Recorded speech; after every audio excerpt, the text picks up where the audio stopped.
पेशा एक्ट 1996 का 23 उपबंध जैसा है, हूबहू उसी का नियमावली बनना चाहिए, ताकि यहाँ के आदिवासियों का अस्तित्व बचा रहे, आदिवासियों का पहचान बना रहे, आदिवासियों की जमीन बचा रहे। और ये आज विशेष में धर्म कोड मांगना, राज्य के लिए धर्म कोड नहीं मिलेगा दोस्तों, बंधु, किसी भी जाति के लिए नहीं मिलेगा। आज हमारे राज्य में टीकू का और अफसरशाही का राज चल रहा है। हमारे गांव में स्थापित प्रतिभूमि, गैर मजरूआ जमीन भारत सरकार का एक केंद्रीय कानून है और ये स्पेशली अनुसूचित क्षेत्रों के लिए बनी हुई है। हम अभी झारखंड के पुराने विधानसभा परिसर में हैं और आज जो है यहाँ आदिवासी विधानसभा सत्र का आयोजन किया गया है। ये आपने पहली बार सुना होगा, क्योंकि अब से पहले आपने यही सुना होगा कि विधानसभा का जो मीटिंग हॉल है, जो हॉल है विधानसभा का, उसमें चुने हुए विधायक आते हैं और वही वहाँ बैठकर जो है मीटिंग करते हैं। राज्य के विकास को लेकर उस पर विचार विमर्श जो है जो किया जाता है इसी मीटिंग हॉल में बैठकर किया जाता है। लेकिन ये जो है पुराना विधानसभा भवन है और यहाँ आज आदिवासी विधानसभा का आयोजन हो रहा है। इसमें पूर्व विधायक को जो है वो नेता, पूर्व विधायक को जो है वो प्रतिपक्ष का नेता बनाया गया है, जबकि आदिवासी समाज के जो है अलग अलग संगठनों के जो नेता है वो आज यहाँ बैठे हुए हैं मंच पर। वो सत्ता पक्ष के रूप में बैठे हैं और विपक्ष के रूप में जो है पूर्व विधायक को बैठाया गया है। और इसमें पूर्व विधायक जो है वो लोबिन हेम्ब्रोम है, जो कि आज नेता प्रतिपक्ष के रूप में इस विधानसभा में यानी आदिवासी विधानसभा में जो है बैठे हुए हैं और नेता प्रतिपक्ष की भूमिका निभा रहे हैं। हालांकि जो भी हो, हम एक एक कर सभी की बातों को सुनाते हैं। आज जो इस विधानसभा में जो विधायक की जगह पर बैठे हुए हैं वो मानकी मुंडा अलग अलग जगह से पहुंचे हुए हैं, वो बैठे हैं और वो अपना सवाल जो है नेता प्रतिपक्ष से और जो सदन के जो संचालक होते हैं अध्यक्ष, उनसे कर रहे हैं। और इसी तरह से जो जिस तरह से कि विधानसभा का संचालन होता है, ठीक वैसा ही संचालन यहाँ हो रहा है। नेता प्रतिपक्ष है, विधानसभा के अध्यक्ष हैं और पक्ष के नेता यानी कि सत्ता पक्ष के जो लोग हैं, नेता सत्ता पक्ष के रूप में नेता लोग बैठे हुए हैं और वैसा ही विधानसभा चल रहा है जैसा कि जो चुने हुए विधायक आते हैं और जो ओरिजिनल जो विधानसभा है वहाँ जिस तरह से संचालन होता है, सेम वैसा ही संचालन यहाँ हो रहा है। वीडियो थोड़ा लंबा होगा लेकिन हम आपको पूरा जो है कार्यक्रम दिखाने का कोशिश करते हैं, किस तरह से सवाल जवाब हो रहा है, सवाल के जवाब जो है जिससे सवाल किया जा रहा है वो जवाब कैसे दे रहे हैं। पूरे कार्यक्रम को देखिए, आपको समझ में आएगा कि किस तरह से जो आज एक बेहतर प्रयास किया गया आदिवासी संगठनों द्वारा और आदिवासी विधानसभा का आयोजन किया गया। विधानसभा सत्र यहाँ चल रहा है, आदिवासी विधानसभा सत्र हम दिखाने का कोशिश करते हैं। पूरा वीडियो को देखिए। आज की इस आदिवासी विधानसभा के इस कार्यक्रम के क्रम में मैं पेशा कानून 1996 के संबंध में कुछ बातें बोलना चाहूँगा। महोदय, इस बारे में मैं यही बोलना चाहूँगा क्योंकि ये भारत सरकार का एक केंद्रीय कानून है और ये स्पेशली अनुसूचित क्षेत्रों के लिए बनी हुई है, जबकि झारखंड सरकार इस अनुसूचित क्षेत्रों की जो स्पेशल कानून जो पंचायत व्यवस्था को लेकर के है उसको दरकिनार करके झारखंड राज्य पंचायत अधिनियम 2001 को थोपना चाहती है, जो अनुसूचित क्षेत्रों के लिए बिल्कुल ही नाजायज कानून होगी। और हम चाहेंगे कि झारखंड सरकार को अगर यहाँ पर यानी अनुसूचित क्षेत्रों में पंचायत व्यवस्था को ही लागू करना है, पंचायत व्यवस्था को लागू करना है, तो केंद्रीय कानून 1996 जो पेशा बनी है उसी पर हुई नियमावली लानी चाहिए। उस पर नियमावली ला करके अभी जो कह रहे हैं, जैसे कि पिछले समय में सरकार नियमावली बना रही थी जिसमें 23 प्रावधान बनाई है, उन 23 प्रावधानों में अगर उसमें भी कोई बात अगर पेशा कानून 1996 के उन अपवादों और बांधरों के अधीन अगर नहीं है तो उसको हटाया जाना चाहिए और उन अपवादों और बांधरों के अधीन पेशा कानून को ठीक किया जाए, पेशा नियमावली को ठीक किया जाए और उससे ही यहाँ लागू किया जा सकती है। जो मैं इतना बात कह करके मैं अपना बात कर रहा हूँ। भाई एजेंडा तो ठीक है, पर ये सरकार की तरफ से जो अभी जेपीआर लाया गया, यहाँ पर करीब 100 लोग, हम लोग 70 लोग लगता है सब विपक्ष में ही, सब लोग विपक्ष में ही। तो ये सब लोग हम इस बात को समझ रहे हैं। ये 1996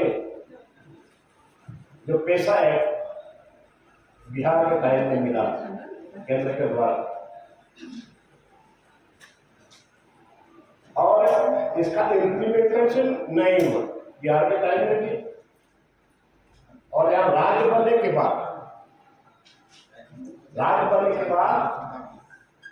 24 साल के अंदर भी कितने मुख्यमंत्री बने, लेकिन इसको लागू नहीं किया, इसका नियमावली नहीं बनी। और उसी के अंदर में इन्होंने जेपीआर लाने का काम किया है। झारखंड सरकार ही जेपीआर लाने का काम किया। जब पैसा एक्ट सेंट्रल एक्ट है और ये आप स्टेट की तरफ से आप बना रहे, तो सेंट्रल का बना बनाया हुआ कानून के ऊपर तो आप नहीं बना सकते कानून। तो ये तो 100% गलत है, 100% गलत है। और यहाँ के लोगों को बेवकूफ बनाने के लिए और शेड्यूल एरिया को प्रभावित करने के लिए किया है। नगर निगम है, नगर परिषद है, यही मुख्यमंत्री के काल में ये नगर परिषद को बढ़ा दिया गया, जबकि नगर निगम भी गलत है। जब तक इसके लिए सेंट्रल में संसद में इसका कानून अलग से नहीं बनेगा, तब तक यहाँ नगर परिषद भी गलत, नगर निगम भी गलत। तो आज नगर परिषद को बढ़ा दिया गया 10 किलोमीटर के रेडियस में, तो जहां जहां नगर निगम है, नगर परिषद है, वो तो टाउनशिप एरिया में है। तो इसको अगर 10 किलोमीटर के रेडियस में बढ़ाता है, तो उसमें जितने हमारे आदिवासी लोग हैं वो प्रभावित होंगे। उसका रूढ़िवादी व्यवस्था, उसका पारंपरिक व्यवस्था, उसका सरना, उसका बसना, उसका रहन, उसका माझीपन, सारा का सारा ग्रस्त हो जाए। तो मतलब एक तरह से आपको समाप्ति करने का ये षड्यंत्र है, और इस चीज को हम लोग स्वीकार कर रहे हैं। इसलिए पैसा कानून 1996 जो केंद्र के द्वारा दिया गया है, उसमें जो तय उपबंध है, हम लोगों को हूबहू वही चाहिए, उसे एक रुपया।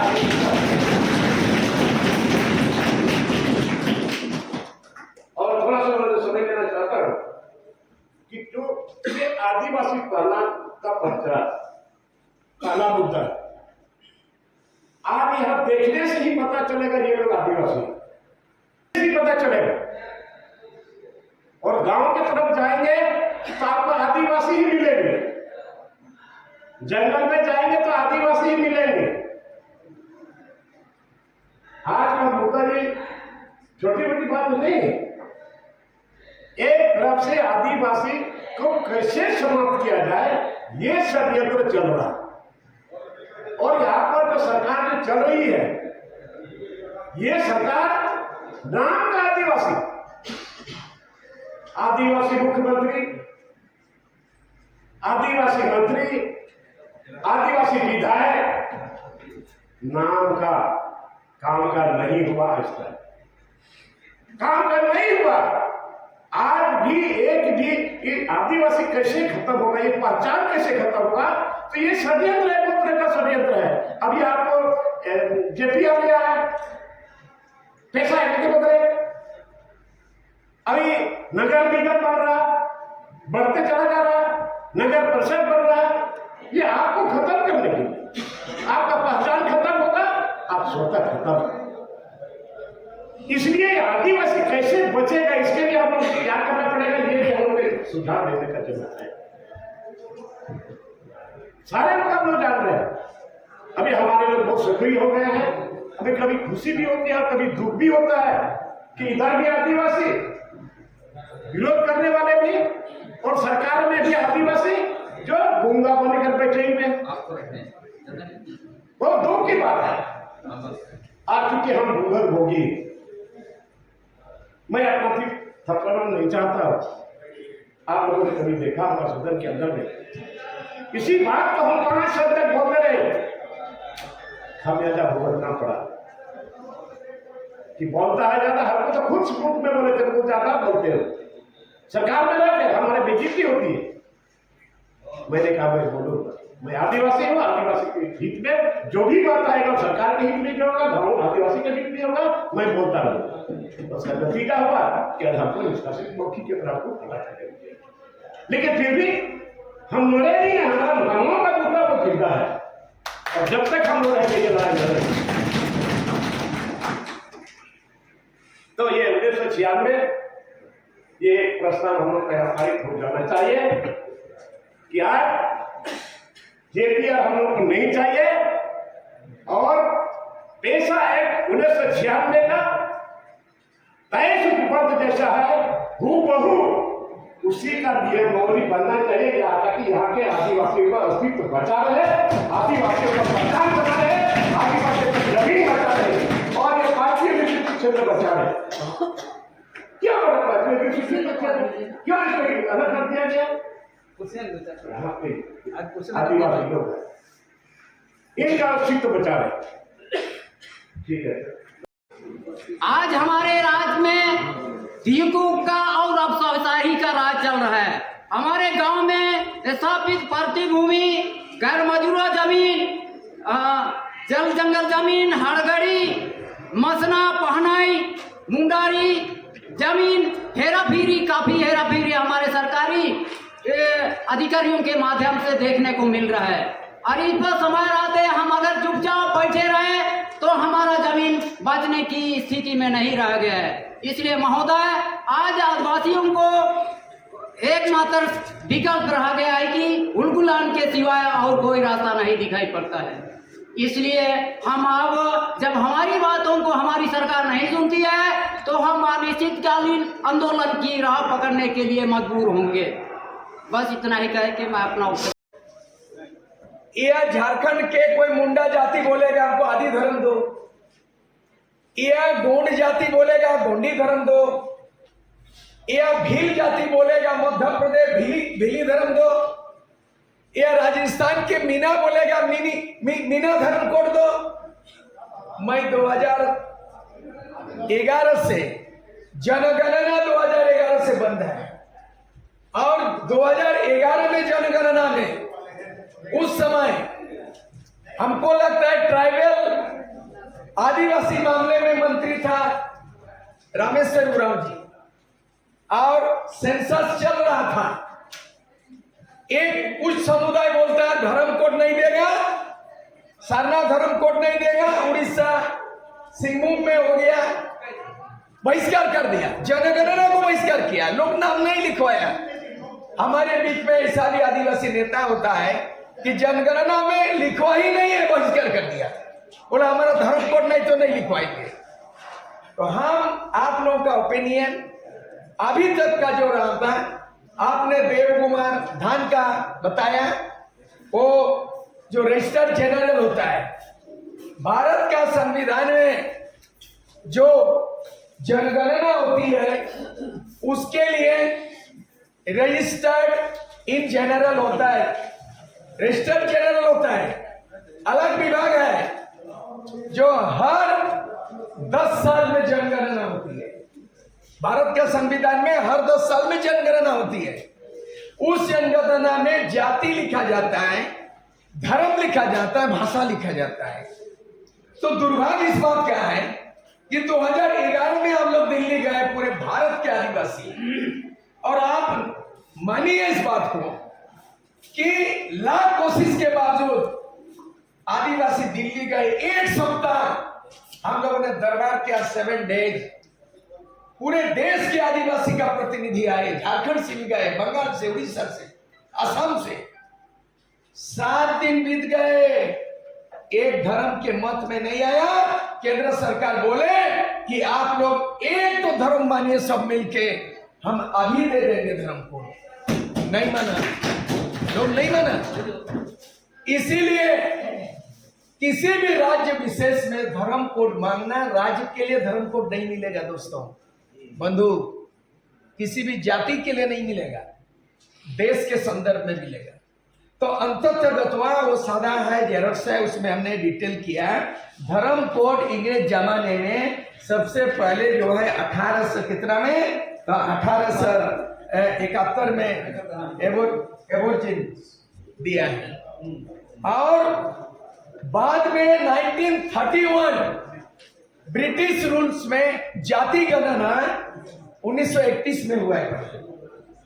जाति गणना ब्रिटिश रूल में पूरे भारत में जाति गणना 1931 में हुआ है। और 1931 में हम लोगों को बोला गया ब्रिटिश रूल में कि ट्राइबल रिलीजन मतलब जनजातीय धर्म, जिसको हम लोग आदिवासी धर्म बोलते हैं, 1931 अगर माना जाए। 1951 के बाद भारत सरकार ने आदिवासी धर्म कोड बिल्कुल विलीन कर दिया, लिखाई बंद कर दिया। अब हमें डिपेंड है कि आज जो निर्णय लेंगे धर्म कोड, ये वाला मामला छत्तीसगढ़ में भी बात करेगा लोग। धर्म कोड मामला राजस्थान के आदिवासी बात करेगा, उड़ीसा बात करेगा, बंगाल बात करेगा। ये पूरे भारत देश के 15 से 20 करोड़ आदिवासी का मामला है। और ये मामला भारत का संविधान का 25 के प्रावधान है। ये राज्य सरकार के अधिकार क्षेत्र की बात राज्य सरकार अनुशंसा करके भेज सकती है, लेकिन पूरा देश के संदर्भ में संविधान के अनुच्छेद 25 में लिखा गया धार्मिक स्वतंत्रता, फ्रीडम ऑफ रिलीजन। हम लोग एक निष्कर्ष में ये प्रस्ताव ले सकते हैं, जिस तरह उदाहरण दिया गया है कि ईसाई धर्म को मान्यता मिला है। हम सब लोग जानते हैं कि ईसाई धर्म में कई ग्रुप हैं। माफ कीजिएगा, मैं आलोचना नहीं कर रहा। ईसाई धर्म के नाम से धर्म कोड मिला है पूरे भारत में, लेकिन वहां प्रोटेस्टेंट भी है ईसाई में, और क्या क्या है? बहुत सारे हैं ना। लेकिन आप अलग अलग चर्च होंगे, है ना, अलग अलग मान्यताएं। बाइबल एक है, उसमें भी बहुत सारे उनको भी डिवीजन हो सकता, लेकिन भारत सरकार में उनको ईसाई धर्म मिला। और जितना डिवीजन है वो अपना सामंजस्य करके चल रहा है। मुस्लिम धर्म एक धर्म मिला है, लेकिन मुस्लिम के अंदर में आप देखेंगे शिया और सुन्नी कभी बटेगा क्या? माफ कीजिएगा, मुस्लिम प्रतिनिधि नहीं होंगे शायद यहाँ, लेकिन शिया सुन्नी कभी भी मेल नहीं हो सकता है। इसके बावजूद भारत सरकार ने मुस्लिम धर्म दिया, एक दिया ना। आप आपस में बांटे रहिए ना, शिया सुन्नी करते रहिए ना, लेकिन आपका धर्म कोड मुस्लिम धर्म है। हिंदू धर्म बोला सनातन धर्म, कोई बोला क्या धर्म। 50 तो हिंदू में धर्म है, 50 तो, लेकिन 50 अलग अलग हिंदू मान्यता के बावजूद हिंदू धर्म कोड मिला है संविधान के अनुच्छेद 25 में। हम लोग एक प्रस्ताव देना चाह रहे हैं, एक प्रस्ताव पारित होना चाहिए। आप लोगों को मालूम होगा कि झारखंड सरकार कई मरते, कभी आदिवासी धर्म, कभी ओबलिक सारना धर्म, ऐसा करके भेज दिया और चुपचाप रह गया, बोला हमने धर्म कोड भेज दिया। हम लोगों को आज इस आदिवासी विधि विधान सभा में एक सर्वमान्य प्रस्ताव पारित करना चाहिए, जिसे गवर्नर के माध्यम से केंद्र जाएगा। राज्य सरकार तो क्या है आप जान रहे हैं, हम आदिवासी मामले में गवर्नर होते हैं, वो कस्टोडियन होते हैं, और संविधान के अभिरक्षक गवर्नर होते हैं, मुख्यमंत्री राज्य सरकार नहीं होता है। सारा बात हमारे रूढ़िवादी 5वीं अनुसूची और आदिवासी के लिए हमारा सारा मामला गवर्नर होता है। इसलिए आज प्रस्ताव पारित होना है। प्रस्ताव ये हम देना चाहते हैं कि हम कितना है 342 में आदिवासी परिभाषित संविधान में कितना धारा है अध्यक्ष महोदय जी?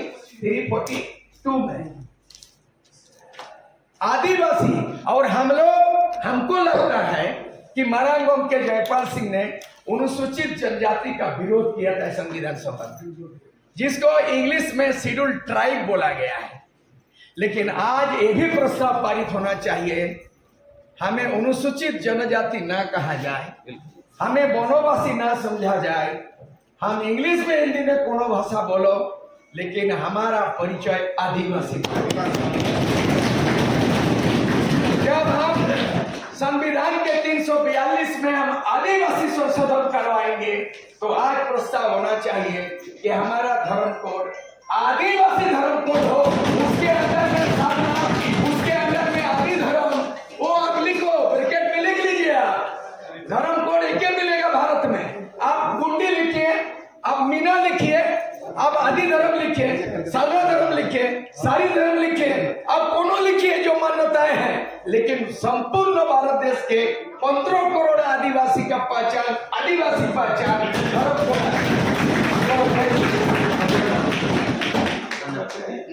अच्छा, ये मैंने ये सर्व समिति से पारित किया